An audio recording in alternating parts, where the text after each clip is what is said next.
Hello everyone, welcome back to the channel. Welcome to this video. I am here today to show you the books that I read in January.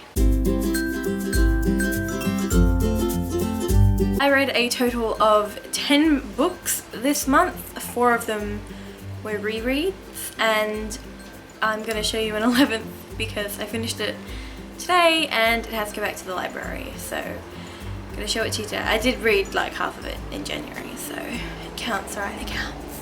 The first book that I finished this year was A Little Something Different by Sandy Hall. I first bought this book up in my Christmas book haul. My parents got it for me for Christmas and I wanted to finish it by New Year's and that didn't happen, so I finished it this month and yeah, it was okay. Like, it wasn't fantastic. It follows these two characters, Leah and Gabe, but no perspective in the story is their own. It's got 14 different perspectives. One is a bench, one is a squirrel, which I think sells it for the gimmick factor, but I don't think it really pulled it off. All the characters, like all the narrators, sounded the same and it was just really boring. A lot of the time I didn't even remember like who was narrating it. So yeah, I mean, the love story was cute, but in all, I guess it could have been done a lot better, and if it had been done a lot better I would have liked it a lot more. Obviously, why did I even say that? I gave this one a 3 out of 5 stars. The second book that I finished this month I am going to recommend to you. I'm going to sing it from the hilltops like Julie Andrews and Sound of Music. This book is fantastic. You need to give it a go. It is Illuminate by Amy Kaufman and Jay Kristoff, and I knew that, so I don't even know why I had to look at the book there. I read this one as a buddy read at the start of this month, and we're only supposed to read like 50 pages a day, and I just went whoosh, straight ahead and read them all. So yep, basically this book follows Katie and Ezra in a series of case files and classified documents, and it's a giant dossier, so it's got all these things, it's got briefing notes. It's all really cool. It's basically Katie and Ezra's planet Carenza 4, I believe, is destroyed, and about 6 months after they flee, this huge hoo-ha happens, and that's when the story takes off. It took a little bit to get into, but it was so good, and I loved these characters. I loved sassy Katie, and I loved freaking lovesick Ezra Mason, and I adored this whole book and everyone in it. And at the end, a certain character says that there's a breadcrumb, and I think I know. Like, I was talking to my buddy reader about this, and we think we know what the breadcrumb is, but if you have any ideas, I'm obviously not going to spoil it for anyone, but if you have any ideas what the breadcrumb is, can you please like let me know, because that is literally the only thing. There has to be something else that gave it away. But yeah, this has made me suitably excited for the next one, Gemini. I mentioned it in my anticipated releases video, so I cannot wait. For some reason, like, you heard it here first, I think that Gemini is going to be blue instead of orange. That's just my thought, so if I am right, then I am officially psychic. I gave this one 5 out of 5 stars. I'm really excited for Gemini, except I heard that Katie and Ezra aren't the main characters in that book. They are in there, but they're not the main ones. Guess I can live with that. But yes, you should go and read Illuminate. And also a note from the girl I buddy read with, Violet. She says that she wouldn't recommend the format on an e-reader. So there's one page where it's like a spiral and like you have to turn the book around, so not recommended for an e-reader.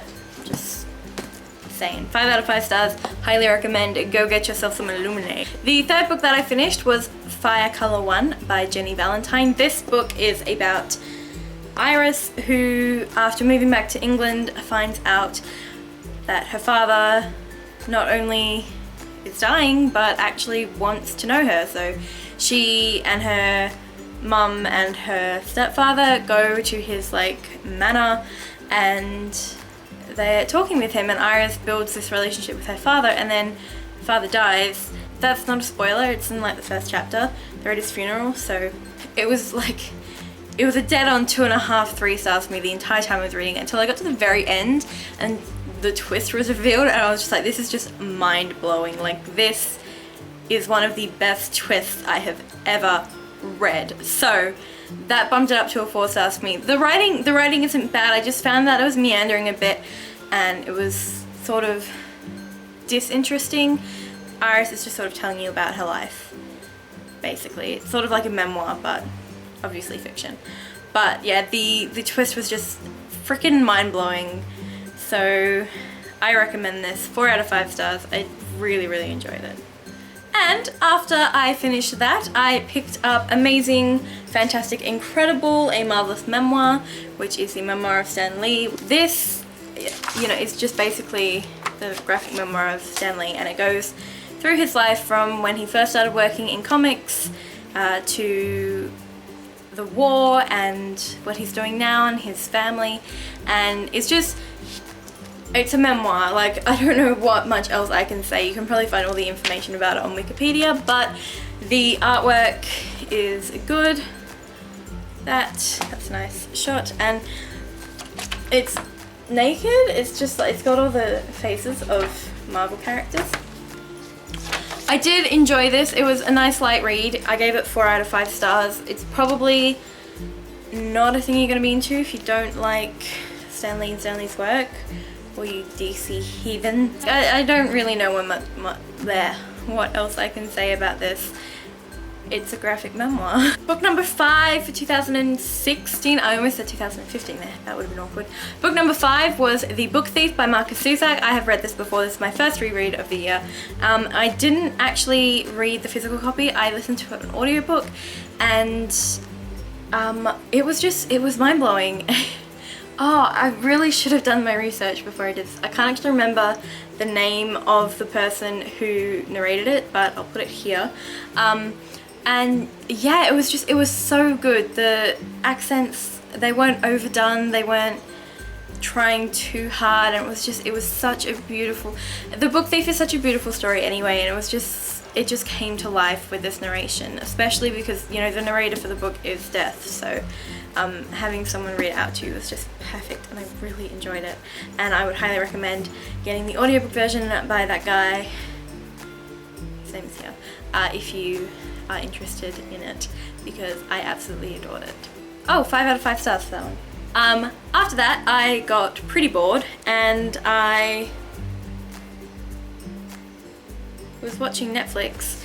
I was just scrolling through, and I found the Vampire Academy movie, and I thought, that's actually not bad. Why don't I read the novel? So I went to the library and got out Vampire Academy by Rochelle Mead. It wasn't particularly fascinating. Rose and her narration was a bit immature, but you know, it was enjoyable, and I'll probably pick up the next one. Do you mind? I'm filming. This one had an interesting plot, and the whole series has an interesting premise, but I already knew all that from watching the movie, so maybe it was just that I already knew what was coming, that I wasn't too wowed by it, but I think, yeah, definitely not fantastic. But it was good. Like, if you're into vampire novels, then this is a good one, because it's a different premise to literally everything else, so it's really quite a good read. Yeah, so I gave this one 3 out of 5 stars, and what's the next one? Frostbite? I'll pick that up soon, whenever I get around to it. It's not a high priority for me to finish this series. Okay, after that, I reread the Mortal Instruments Part 1. I have a series review up for this if you want to check that out. I reread these because I'm reading Clockwork Angel with Violet this month, so I wanted to refresh my memory on these. It's a good thing I did, because I remembered like literally hardly anything. So yeah, my favorite was City of Glass, like it was the last time I read them, followed by City of Ashes. I just think, you know what, everything I think about it is in my series review, so if you want to know what I think about it in detail, go and check that out. I gave City of Bones 3.5, I gave City of Ashes 4, and I gave City of Glass 4.5 stars. So yeah, that was that one. After I finished City of Glass, I was just feeling so drained from having read 4 novels in a row that I picked up On a Girl by Maggie Thrash. This is another graphic memoir, so it's becoming a bit of a theme, and this one is about Maggie, who falls in love with an older girl at summer camp who is also a counsellor, and then going back and seeing her again after 2 years. I liked this. I thought it was a beautiful story. I didn't like the ending, but that's life, so I guess I can't be too bummed about it. I do think it was a beautiful story, and I just really felt for Maggie at the end. And yeah, I gave this one a 4 out of 5 stars. And the artwork is sort of like that. It's just sort of like kids' drawings kind of thing. So yeah, so I really did quite like this one, and I gave it 4 stars. So those were all of the books that I finished in January. I did finish one this morning, like I already said, and that one is Dead Romantic by CJ Scoos. I did want to finish this one for January, but I just, whatever, I got a lot of extra hours of work, so I didn't end up getting to that. Oh, and I actually had a social life in the last week of January, so go figure. Anyway, Dead Romantic, this one is about Camille and Zoe, who become friends, and then they hatch a plan to build a boy out of dead people. It's very Frankenstein-esque, and that's literally the premise of it. It also does mention a short story by H.P. Lovecraft, and I can't remember the name of it right now. I've never read it.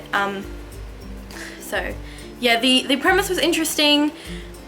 However, Camille, who narrates it, was incredibly annoying and such an idiot, and I want to know who in their right mind would, when, you know, someone came up to them and said, let's build you a boyfriend out of dead people because, you know, I've got this serum that brings things back to life. Who then says, oh yeah, that's a good idea, let's do that. Just doesn't even think about it. Oh yeah, you know, cool, whatever. Yeah, rightfully so. Camille gets very paranoid of her friend, and you know, I thought Zoe was well psycho, and I guess, I mean, she's a little bit well psycho, but not as much as I thought. And they're like, I was gonna give it 2.5, bumped it up to 3 because I didn't see a lot of the changes coming. Like, it surprised me a little bit, so I guess there's that. But yeah, it wasn't a fantastic read, and it was just bumming me out a lot. Like, I took so many breaks reading this. I had 150 pages left when I started this morning, and it took me like 6 hours because I had to keep stopping and doing other stuff because it was just so difficult to get through. Someone is cooking noodles and it smells fucking delicious. So that is my January wrap up. I hope you enjoyed it. If you've read any of these books, please let me know what you think of them in the comments below, because I love having discussions about books, obviously, which is why I'm here. You can also like and subscribe if you feel so inclined. You can also check me out on social media, Twitter, Instagram, Goodreads, my blog that I've neglected, all in the box below. Chat to me on there. I hope you have a good day, and I will see you next time.